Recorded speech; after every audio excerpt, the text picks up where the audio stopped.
I didn't really have a childhood. I just kind of had to grow up real quick, real fast, because I had to take care of my little brother, because, you know, we're in the system having to bounce around and it's constantly changing around us. So I had to keep him safe and I had to keep myself safe. And I had to make sure that we weren't just gonna be like, I had to make sure we were gonna sleep somewhere the next night, basically. When we got separated, it was one of the hardest things for me. Like, I cried for like 3 days. There was one point on his birthday a year ago, I was at work and I had to go to the bathroom just because I had to start bawling because I had missed it. I felt horrible because I'd always been there for him and I always got him something. I'd always do something for him on his birthday, and I always felt bad that I didn't get to do anything. It's a lot harder when you separate siblings. It does a lot of damage to them.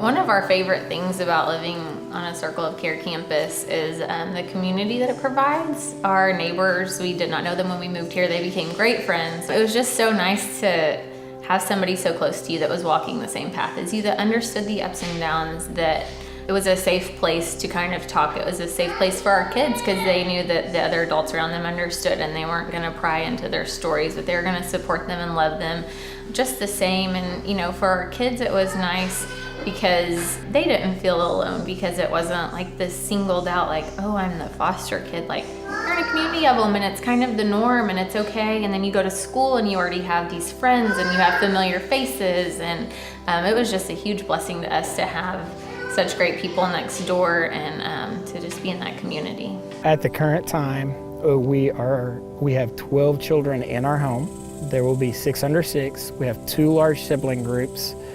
This is not the usual practice. However, one of the 2 sibling groups we had is a group that was reunified and had to return to care, and the state system likes them to go back to a stable placement, and we were the last stable placement for the children, so we took them back into care. So for that group, for the youngest ones, we are the only placement they've ever had outside their home. And the only way that we're able to maintain this large number of kids is the support that we receive through Circle of Care. And community foster living in a foster care community. When going into foster care, it kind of feels like you're alone. But when you have your siblings, it's not as bad. But if you take someone's sibling away, someone's trust, someone's love, someone's bond, it kind of leaves them broken and sad, and it just gets really rough.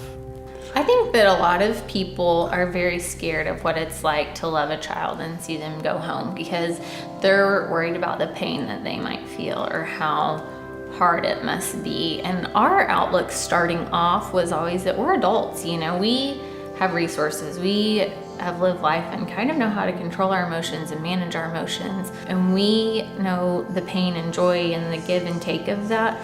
And these are kids. And so to us, it always seemed kind of selfish to be worried about our own feelings while there's kids without homes. The most memorable placement was about 3 years ago.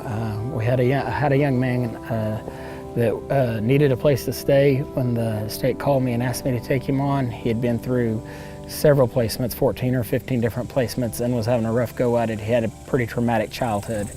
He was 12 years old, and I agreed to take him on for about 6 weeks. The placement wound up lasting 6 months, and it was a very long and challenging 6 months. However, in the end, he got to be reunified with his family. It was his final placement in foster care, and he's doing well, and we are still connected to this day. For us, the biggest challenge of fostering is, I would say, the community's lack of knowledge of foster care.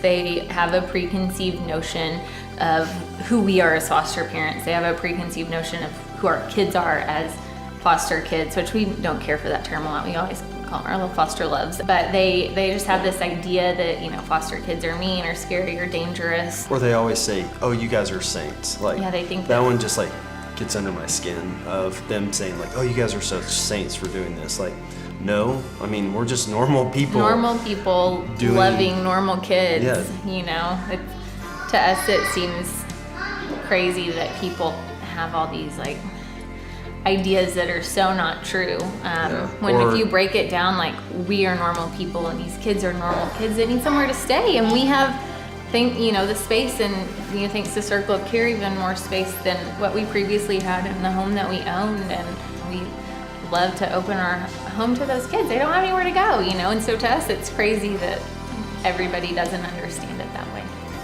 We try to connect as much as possible with the birth parents and know that we are able to make that connection, that when they do leave, we haven't lost them forever, that we're able to still maintain contact and see them. And to this day, I still have contact with my very first placements and keep updates, whether it be through Facebook or phone calls and text messages, but maintaining the connections is where we fall most definitely. So we really haven't said goodbye to any of our kids. There's a lot of rewards to fostering. One, fostering in a Circle of Care home, the home is basically provided for you. The support group is provided for you. You get built-in neighbors, kind of like what Kristen said earlier. You have someone to talk to, and they understand and relate to you.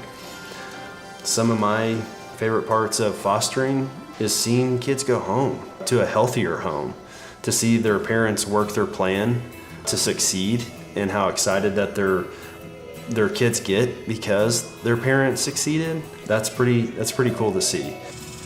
Each group of kids that you have come through your home everybody is going to have a different set of issues. You're going to get some kids that may have, a laundry list of different things that they need help with. And with the right support system around you and the right mentality going into it, you just take those issues just like you would your own children's issues, one day at a time, one issue at a time, and work through them. And living on the ranch, you have a few extra support networks around you that if you see a child in need and that needs, a different type of support around them, we're able to get it faster than typically other people are. And then we have the support of each other to get to discuss those issues with, and sometimes a child will respond better to one adult than another, and so we get to tag team that way as well, living in a community. Well, it starts one child at a time, one person at a time. You don't have to be a mom and dad to foster. You can be a single mother, you can be a single father. Those type of situations, it always starts with one person. And that's kind of, one child at a time. If everybody fostered one child that could foster a child, there wouldn't be a need for group homes. There wouldn't be a need for DHS to get their hands in foster care.